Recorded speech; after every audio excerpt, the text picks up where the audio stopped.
the Canto 5, first 5 chapters of Canto 5, wonderful pastimes of the Lord. So before we start, we will glorify the Srimad Bhagavatam. Om Namo Bhagavate Vasudevaya. Om Namo Bhagavate Vasudevaya. Om Namo Bhagavate Vasudevaya. Narayanam Namaskrityam Naram Chaiva Narottamam Devim Saraswatim Vyasam Tato Jayamudiraye Nashtaprayeshu Abhadreshu Nityam Bhagavatu Sevaya Bhagavatiruttama Shloke Bhaktir Bhavati Naishtiki Krishnaya Vasudevaya Devaki Nandanaya Cha Nanda Gopa Kumaraya Govindaya Namo Namaha Hare Krishna Krishna Krishna Hare Hare Hare Rama Rama Rama Hare Hare. Hare Krishna. We will today start with the first 5 chapters of Srimad Bhagavatam, which talk about the glories of Maharaj Priyavrata, who is the brother of Maharaj Uttanapad, the son of Swayambhuva Manu.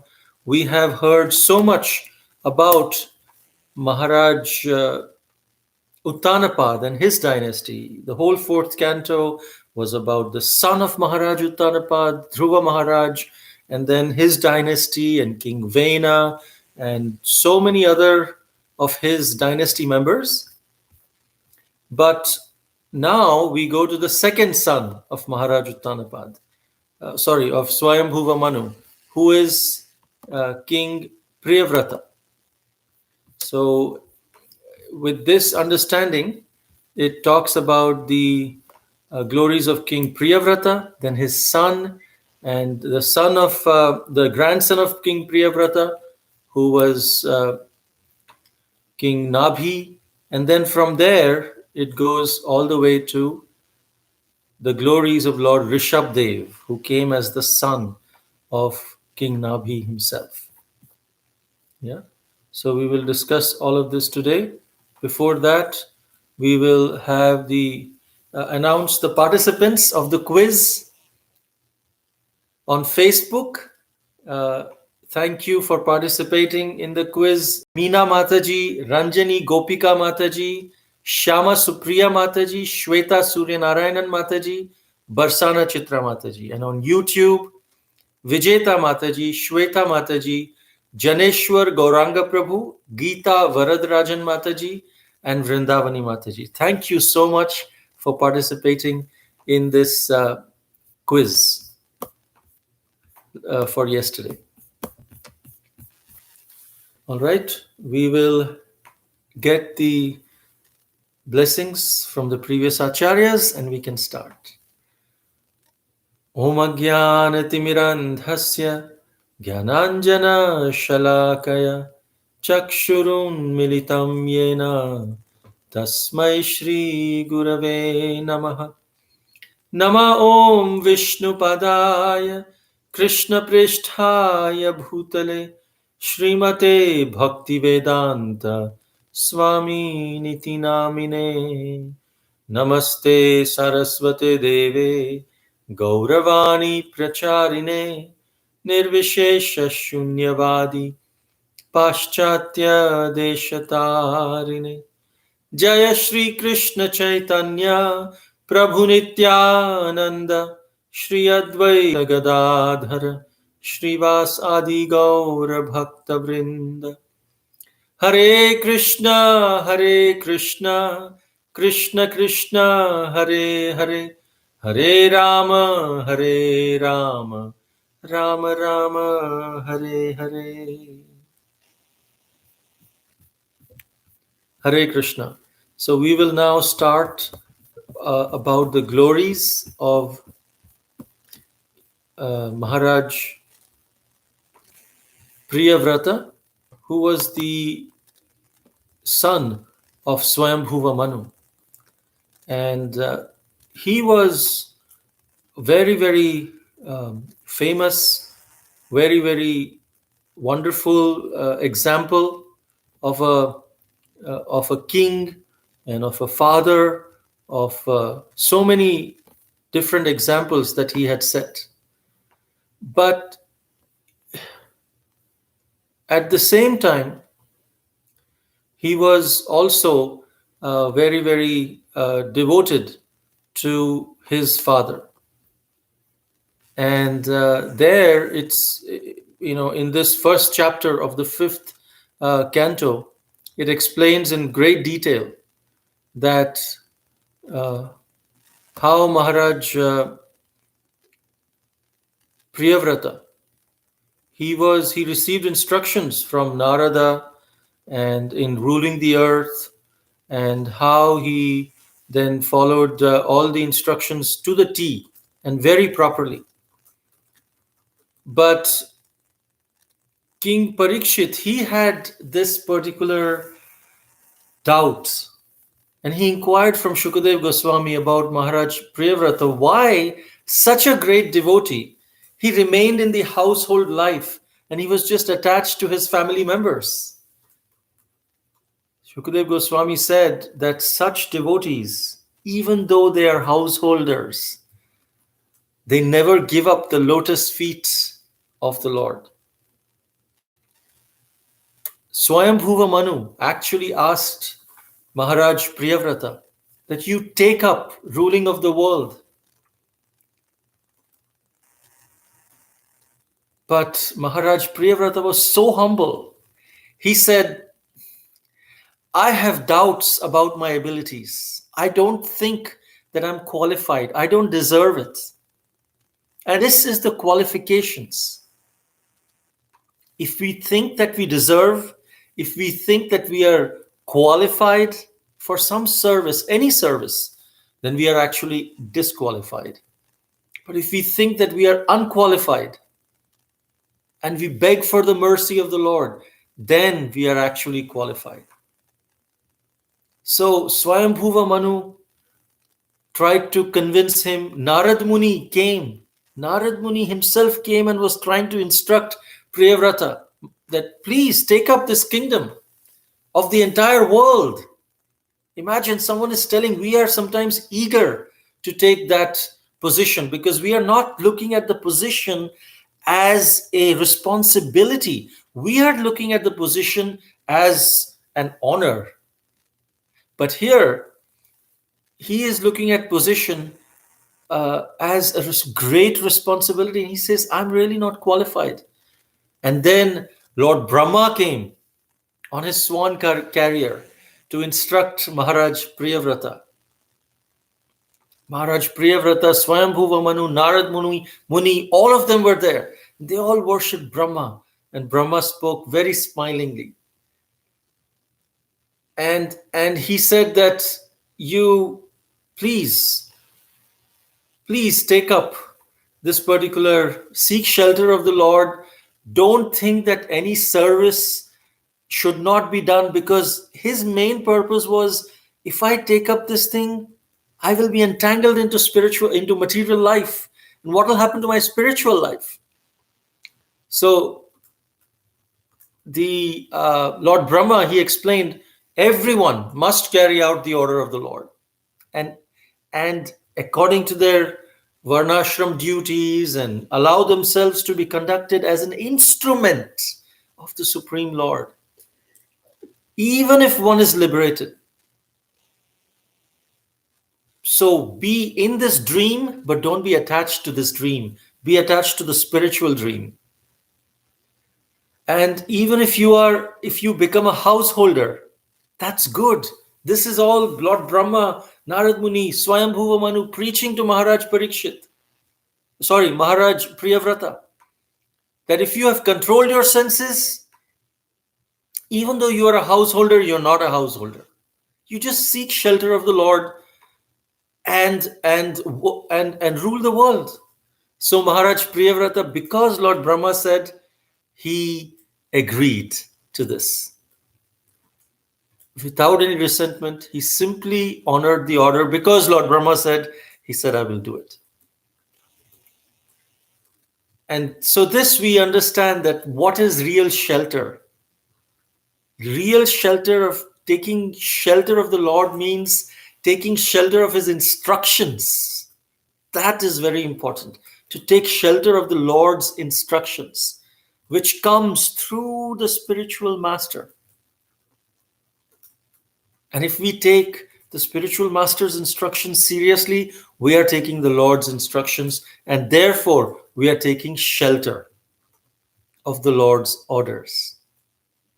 So Maharaj Priyavrata, he married Barhismati, a queen called Barhismati. He had 10 sons. Three of those 10 sons became Paramhamsas. Paramhamsa means swan. Swan has a very peculiar character. Srila Prabhupada explains that it can, from milk and water, if you combine milk and water and you give to a swan, swan can just drink milk out of that combination of milk and water.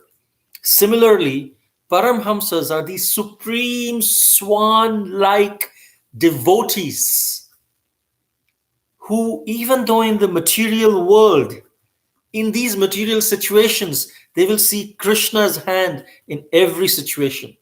They will see how in this material world Krishna is situated. They will take out the spiritual essence out of it. So Maharaj Priyavrata, he had 3 more sons other than these 10, who later became Manus. Manus are those who are like the father of mankind. Now, even though Maharaj Priyavrata, he was in householder life, he seemed to be enamored by his wife, Barhishmati, but still he was a great soul. Because as a householder, one can set a good example. It's not like for spiritual life, we have to go in the forest. No, this is what Krishna also told Arjuna in Bhagavad Gita. Don't go to the forest, fight. Be a householder. And here he's encouraging people to be householder. If you see in Srimad Bhagavatam, there is some devotees are being encouraged to be, even Narad Muni, he preached to the Prachetas. He preached to the sons of Daksha that become brahmachari. But here he's telling Maharaj Priyavrata, you become a householder. So whatever our constitution is of the mind, we should go towards that. At the end of our life, no one will come and say, were you a brahmachari or a grihastha? They will say, did you remember Krishna? At the end of the life, this is the question which will be asked.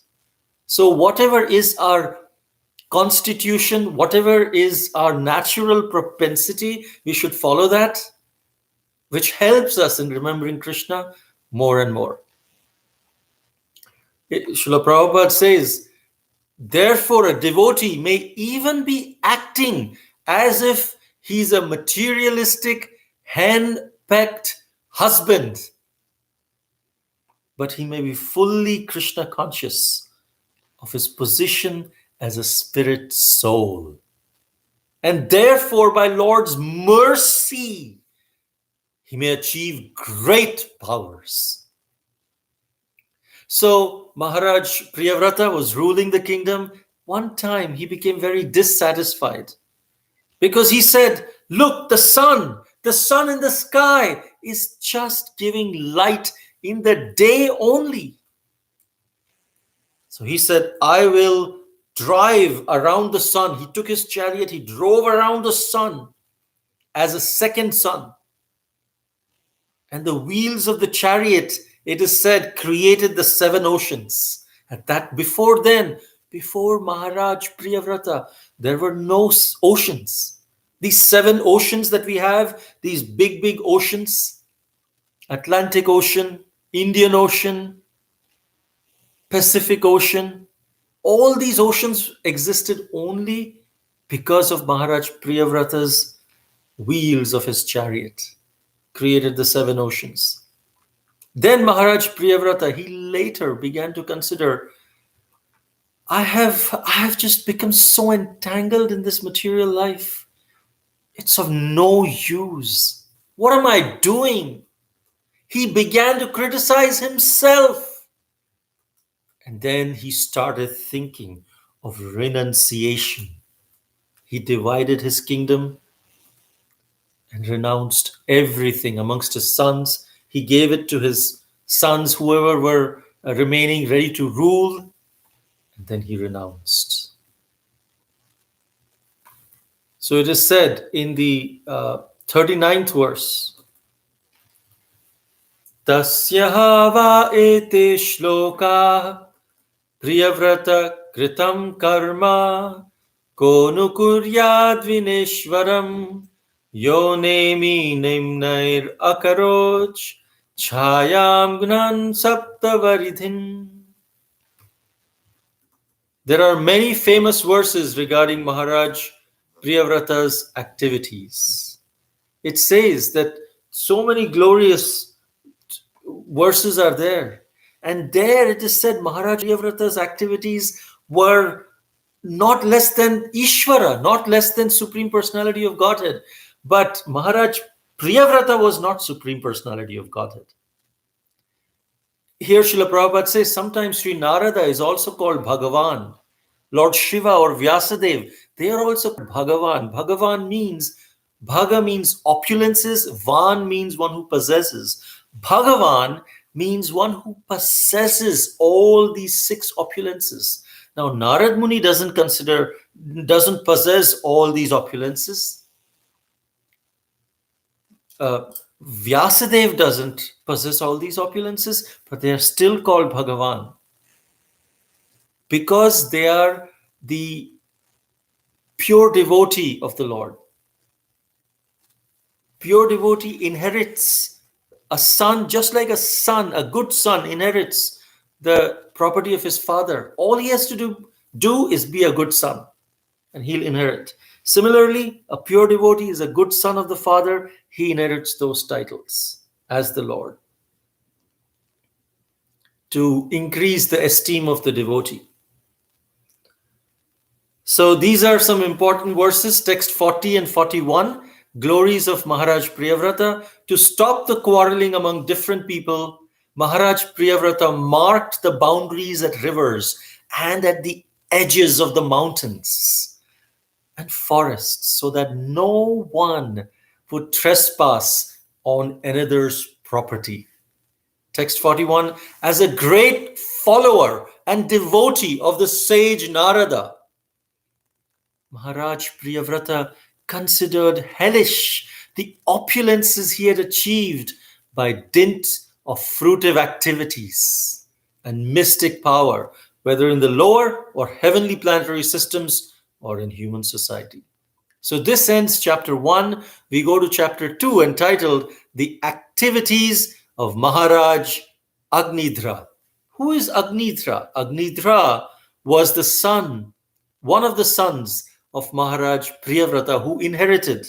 When Maharaj Priyavrata went away, renounced the kingdom, he gave to Maharaj Agnidhra. Agnidhra, he wanted a son. So he went and meditated, perform austerities to please the creator, the secondary creator, the engineer of the universe, Lord Brahma.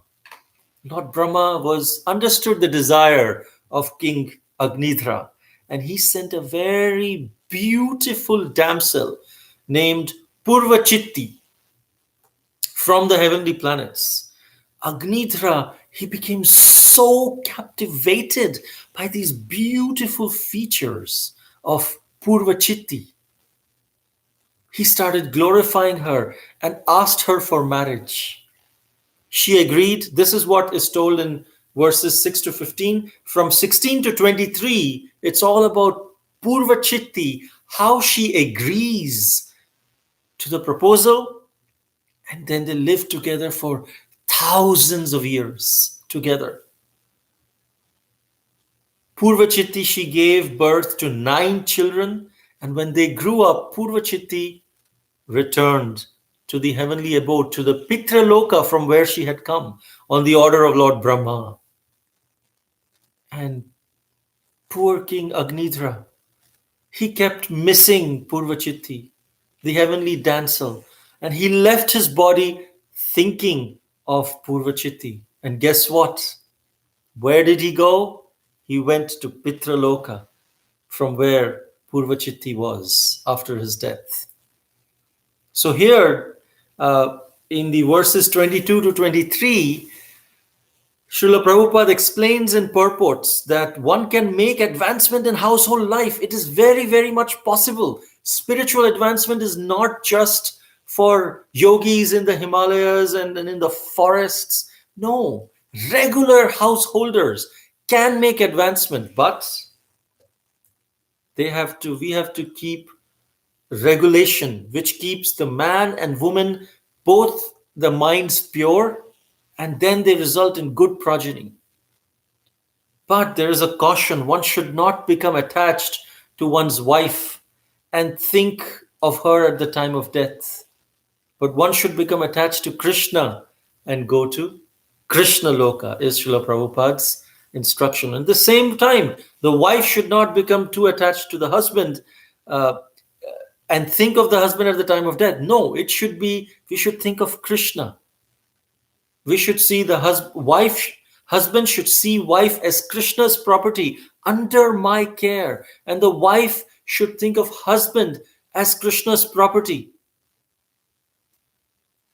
But we are all coming together as family to serve Krishna. That should be the goal. That is a grihastha. Thus ends chapter 2. We go to chapter 3, which is a very, very important chapter about a very important personality, King Rishabdev. So Agnidra, when he left, his son, Maharaj Nabhi, one of his 9 sons of Purvachitti and Agnidra, was King Nabhi. King Nabhi, he performed a sacrifice to please the Supreme Personality of Godhead. And because of the Lord's mercy, he came. And in this verse, it is very much explained that just because Maharaj Nabhi performed sacrifice is not guaranteed that because of that Vishnu comes. No, the Lord came out of his mercy. So we should understand, we are told to chant the 16 rounds of the Hare Krishna mantra. And we should chant with full attention. But at the end, we cannot demand Krishna. Krishna, I chanted 16 rounds every day. I followed the 4 regulative principles. Now you must give me love of God. We cannot demand like that. He will do that only if he's pleased. And he wants to give us the mercy. We should put in our effort and hope and beg for the mercy. 2 fingers. The Damodar pastime says mercy and effort, 2 fingers. So here it says, just because he put the effort of sacrifice does not mean automatically the Lord came. No, he came because of his own mercy. And then the priest who was conducting the sacrifice, he prayed on behalf of Maharaj Nabhi and all the assembled Vaishnavas. He prayed with that just by devotion with which the sacrifice is offered, you have come. It is not about the specific paraphernalia. It's not about the thing. It's about the thought. It's about the consciousness with which we are offering the thing, the sacrifice to the Lord, because of which you have come. And then the priests openly admitted our purpose, King Nabhi's purpose of performing the sacrifice is that he wants a son like you, my dear Lord. and we agree, we admit, this is not the proper purpose for which we must perform this sacrifice. This is not the proper purpose for which we should call you.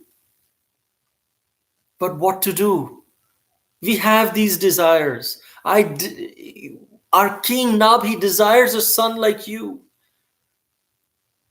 He's asking a great king for just some pennies, even though you can give the greatest liberation. And we know that. They accept it. But still, King Nabhi wants something very, very tiny, something material in one sense. But he wants he wants someone equal to you as the son. And so Lord Vishnu said, well, that's fine. We will, I'm very happy by your truthfulness. You at least acknowledged that this is not the proper thing, but we are still doing it because we are fallen. Because you accepted and were very truthful and honest and humble. Humility actually means honesty. If we are just simply honest and say, if we are simply honest, we will understand nothing belongs to us. When we came to this material world, when we came through our mother's womb, everything was there. When we leave this body, everything will remain here. And in between, we come and we try to say, this is mine, this is yours. If we are truly honest, we'll say, nothing is mine actually. Everything belongs to you, Krishna. And that is real humility. And so he said, you have prayed for a son. I'm pleased with you because of your honesty and truthfulness. You have prayed for a son like me. Let me tell you, there is no one like me. So I will have to come as your son, and I will come as the son of King Nabhi.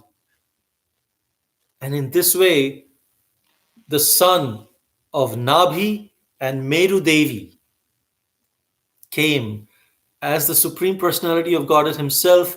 His name was Rishabdev. And so we go to chapter 4, where we talk about the characteristics of Rishabdev. The first 4 verses, they describe all the how the son was Rishabdev and how he manifested different opulences, but dealt with everyone just as if he's an ordinary human being. Rishabdev dealt like that. So whenever the Lord comes, we should check the symptoms. Sri Shukadev Goswami said, as soon as the Lord was born, this is in this text, first text, as the son of Maharaj Nabhi, he manifested the symptoms of the Supreme Lord, such as the marks on the bottom of his feet, the flag, the thunderbolt, etc. This son was equal to everyone and very peaceful. He could control his senses and his mind, possessing all opulences. He did not hanker for any material enjoyment, and endowed with all these attributes, the son of Maharaj Nabhi, he became more powerful day after day after day. And due to this, the citizens, the brahmanas, the demigods, the ministers, they wanted Rishabdev to be appointed the ruler of the earth as soon as possible, the king of Nabhi, the king Nabhi's son. So we should not blindly accept any incarnation. There are symptoms. Rishabdev also had the symptoms of the Supreme Personality of Godhead. Son Rishabdev was very popular, as it is said. So father, King Nabhi, he made him the emperor of the world and left for Himalayas. He practiced austerities and attained Vaikuntha. So Maharaj Priyavrata, he attained Vaikuntha. Maharaj Agnidhra, he went to Pitraloka, and his son King Nabhi now attained Vaikuntha also, whose son again is King Rishabdev, the Supreme Personality of Godhead, the incarnation. When Nabhi Maharaj, he departed for Badrikashram, Rishabdev understood that his kingdom was now his field of activities, and he showed an example. He therefore showed example as and taught. He therefore showed himself as an example and taught the duties of a householder, first accepting brahmacharya under the direction of the spiritual master. He also went to live at the spiritual master's place, Gurukula.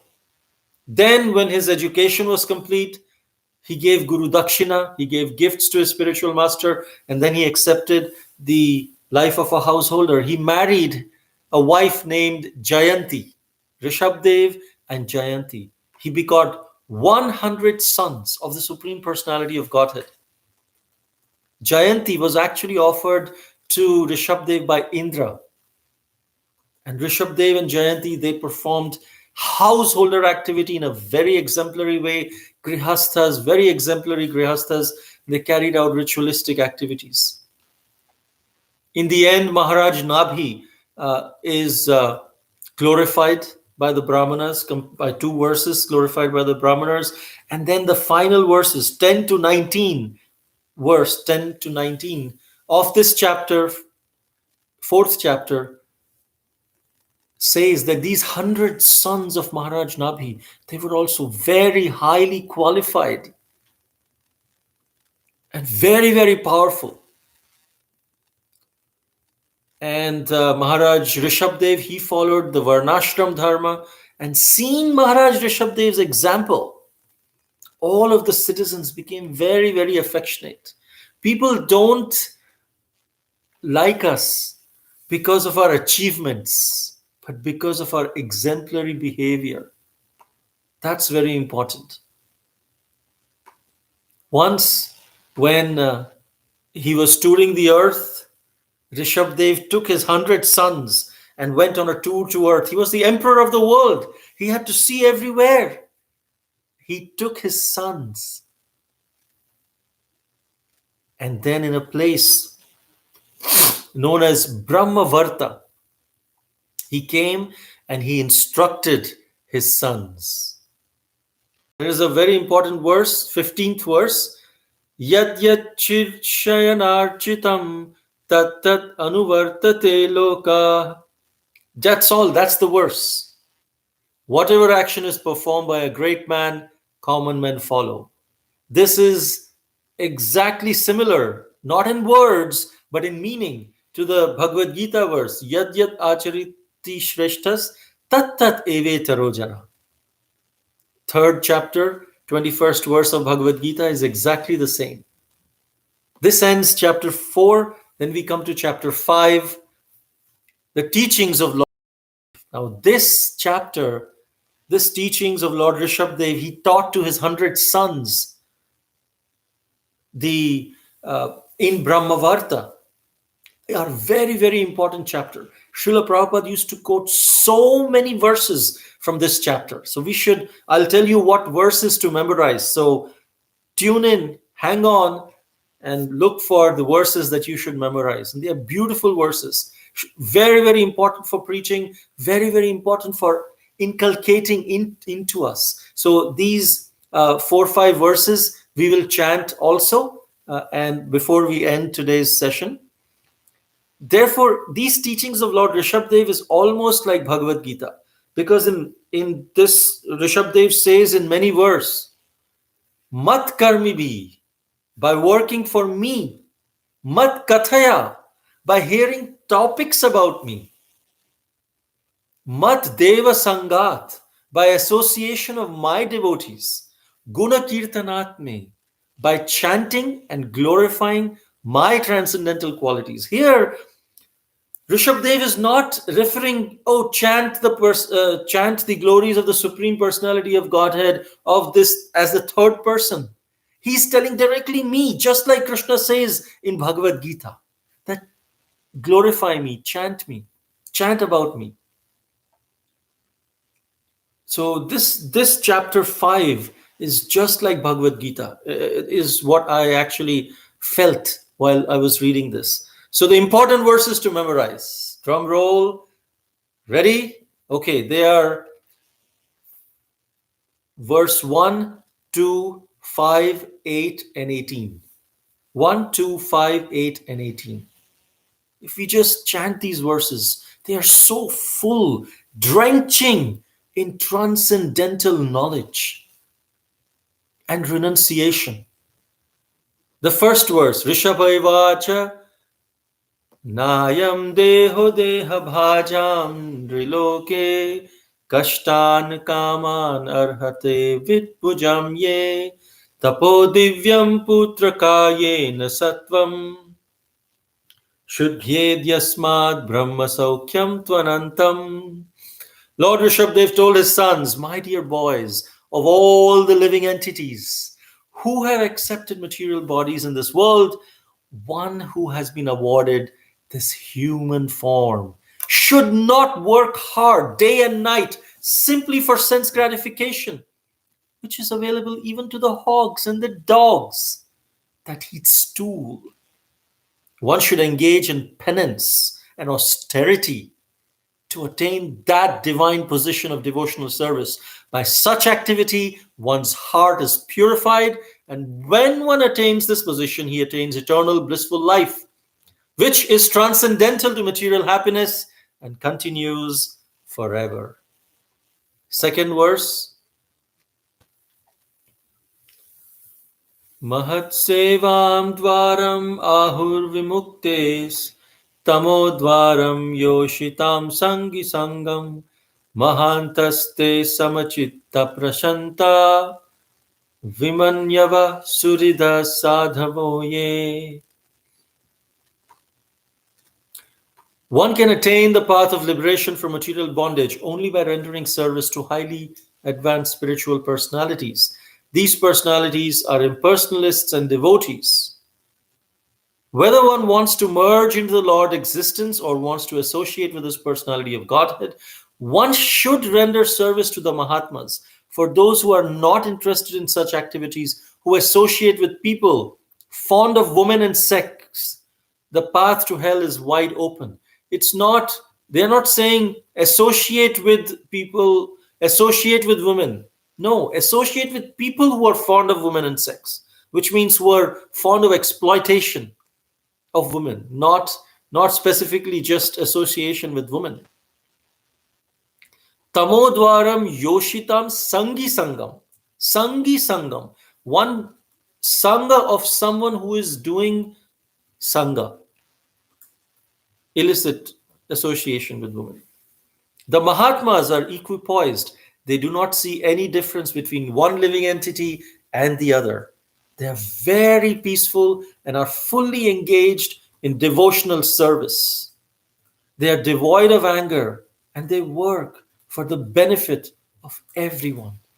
They do not behave in any abominable way. Such people are known as Mahatmas. This is the definition of Mahatma. We call so many people Mahatma. But if we really want to know if they are Mahatma or not, they should follow these guidelines, which is given here. Yeah. Then verse 5, we did 1 and 2. Now we'll go 5, 8, and 18.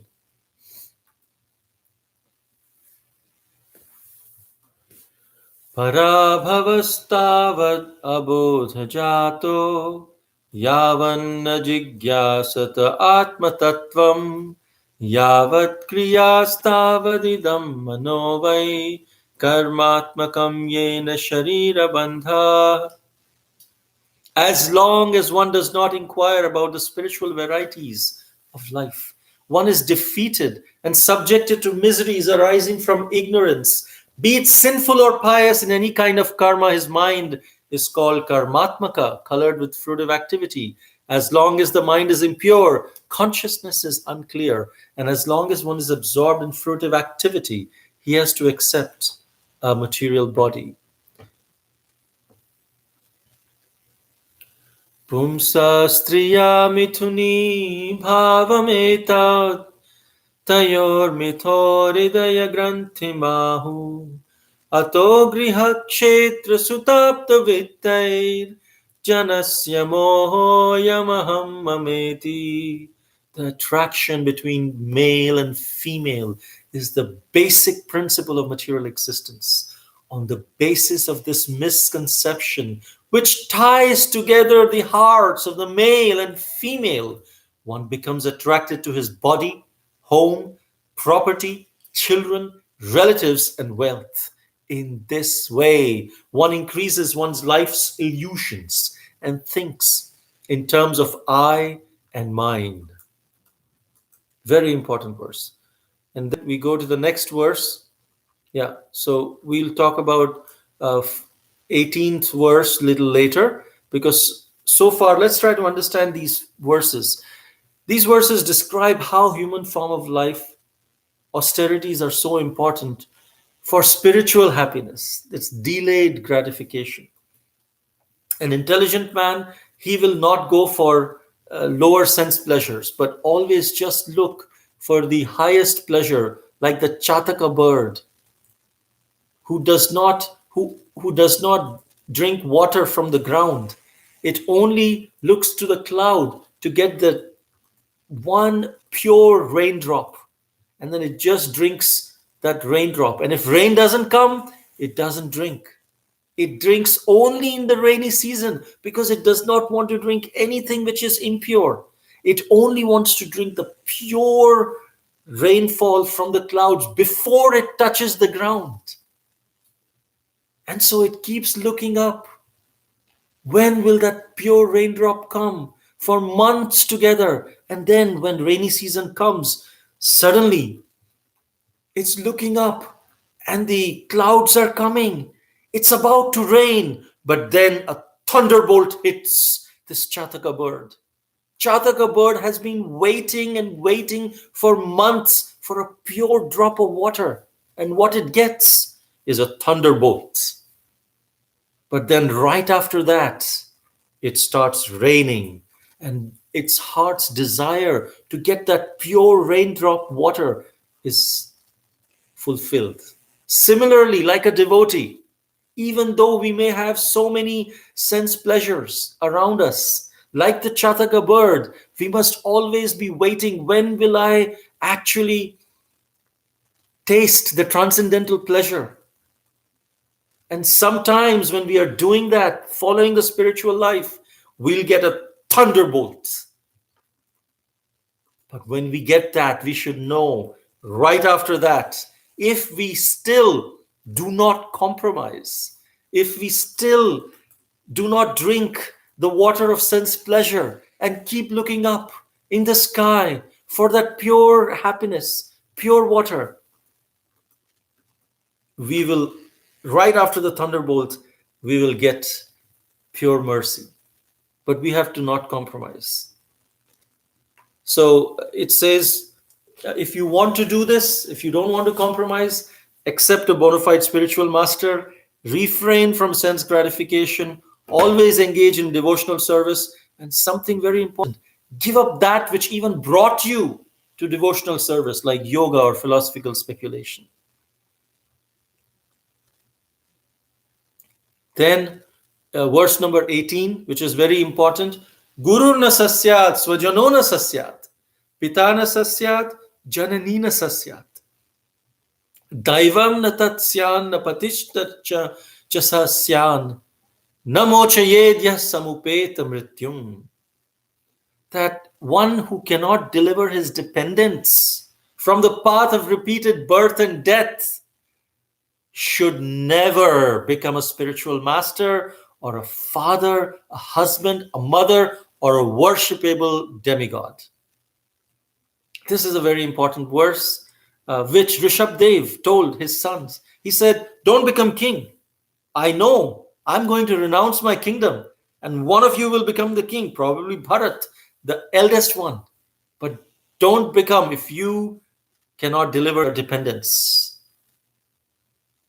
Then Lord Rishabdev explained that he himself is the Supreme Personality of Godhead. And if you want to serve me, my dear sons, then serve Bharat, my eldest son. If you serve in this way, he established, if we serve our senior God brothers, we are actually serving our Guru.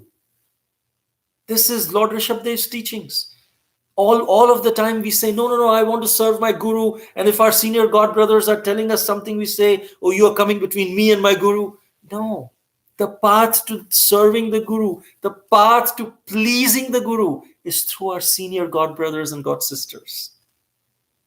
This Lord Rishabdev told himself when he said, serve Bharat and serve Brahmanas, who are very dear to me because they are simply satisfied by simple devotional service. They don't have much high ambitions, just simple devotional service to please me, and they are satisfied. Then Lord Rishabdev, he installed Bharat as the emperor and then left and started living like an avadhuta who did not care for the conventions of this world.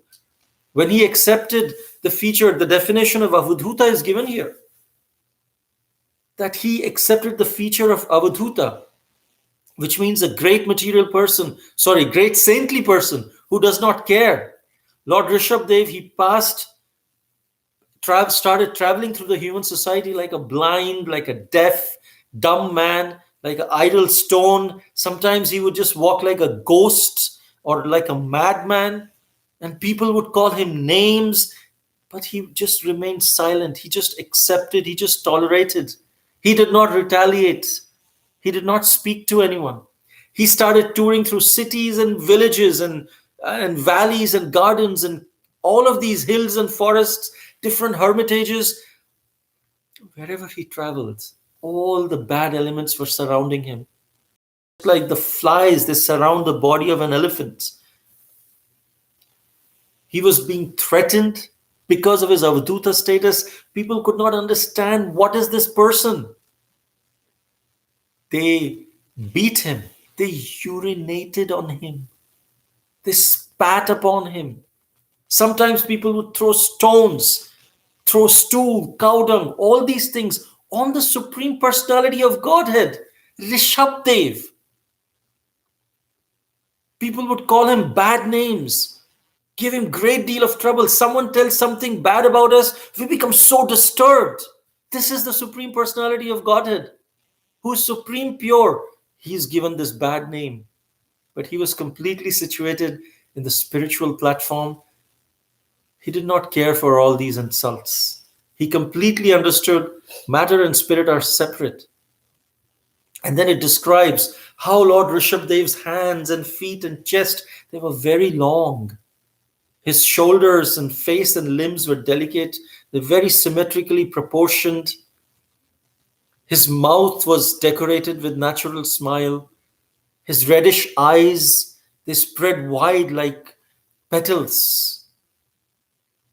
It was so pleasing. It talks about his forehead, his ears, his neck, his nose. Everything was so beautiful. So much so that he even attracted the hearts of married women, as though they had been pierced by arrows of Cupid. But Lord Rishabdev, he was avadhuta. He was very agnostic. He would perform mystic yoga. He had mystic powers, but he did not use these mystic powers. In the next chapter, we will understand more about Lord Rishabdev's activities and his mystic power. But here, he just stayed in one place, just like a python. And he ate at the same place, he drank at the same place, he passed stool and urine in the same place, he rolled in his own stool and urine. It is even described in Srimad Bhagavatam like that. He smeared his own body with his own stool and urine so people do not come and disturb him. But you know what? His stool and urine used to have aroma, used to have such fragrance, because he's the Supreme Personality of Godhead. It is described also the same thing, that his stool and urine were so aromatic that they filled 80 miles of the village with a pleasant fragrance. Such were the activities of Lord Rishabdev. So we end here today, and we'll continue more about Lord Rishabdev tomorrow. Lord Rishabdev is also considered a saintly person and the Supreme Personality of Godhead by the Jains. It's said that the Jain system of the Mahatmas and the Mahantas that they have was first started by Lord Rishabdev. They are followers of Lord Rishabdev. So if there are any questions or comments, we can take now. Thank you very much. Before the questions, we will go with the quiz today. there are 9 questions. First, who is the father of Maharaj Priyavrata? Second, what is the name of Priyavrata's wife? How many sons did Maharaj Priyavrata have? Fourth, what does it mean to surrender to Krishna, to take his shelter?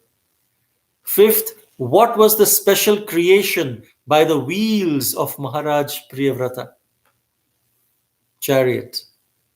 Sixth, what was the name of the son of Maharaj Priyavrata who inherited the kingdom? Who are the parents of Rishabdev?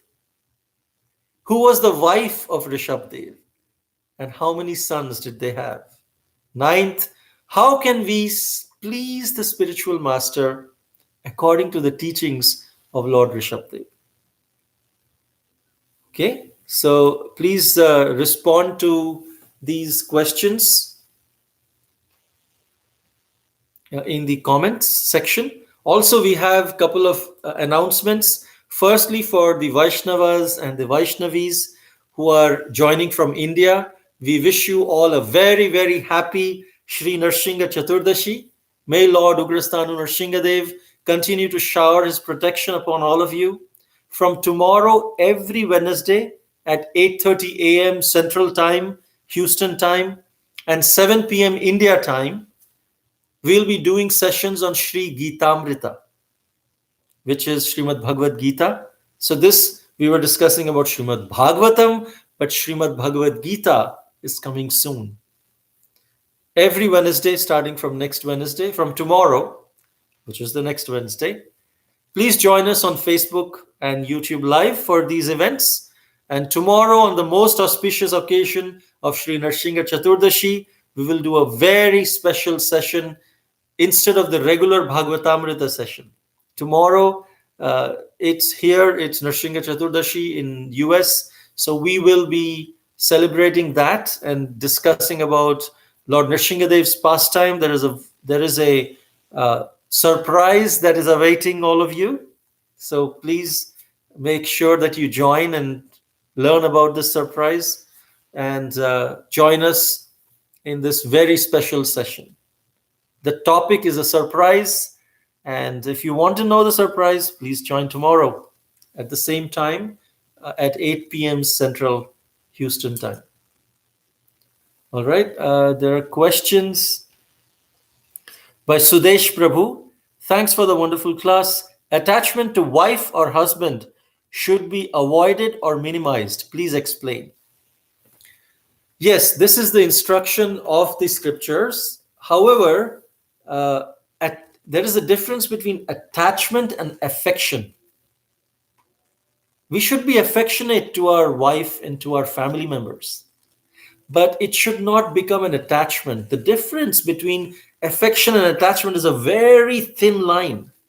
And that thin line is when it starts affecting our spiritual life. For example, in practical terms, we must chant the 16 rounds as followers of Srila Prabhupada to please the devotee who will then please Krishna.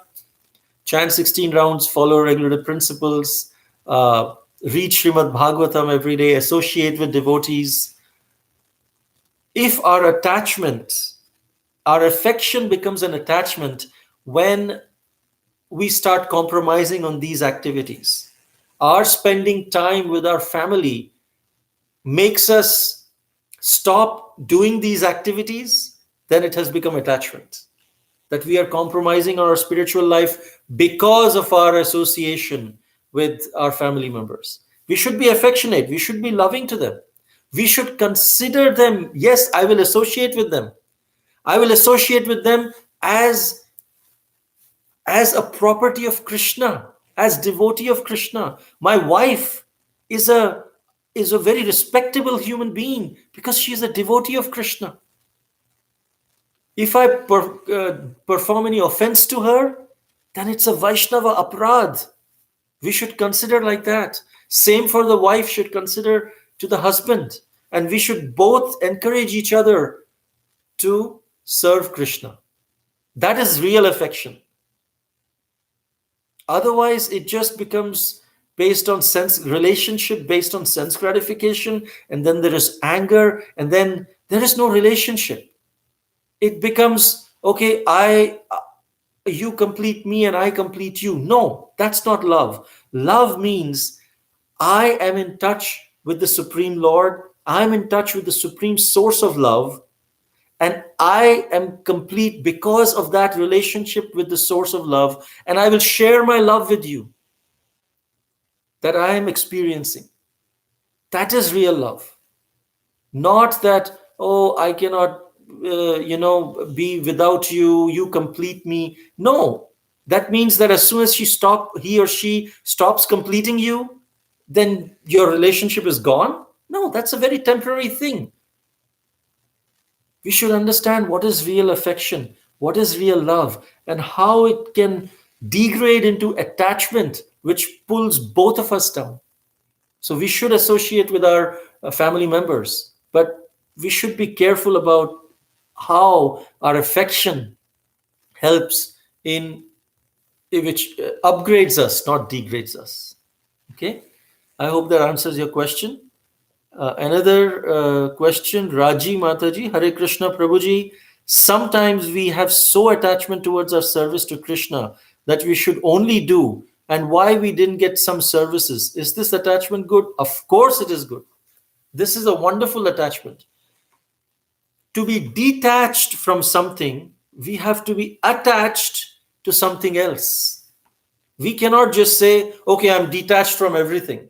In order to be detached from something, from material activities, we have to be attached to spiritual activities. So attachment to Krishna is important, is there, but it should again not be that we are just attached to the service in such a way that we are neglecting our family responsibilities. We are neglecting our bodily responsibilities.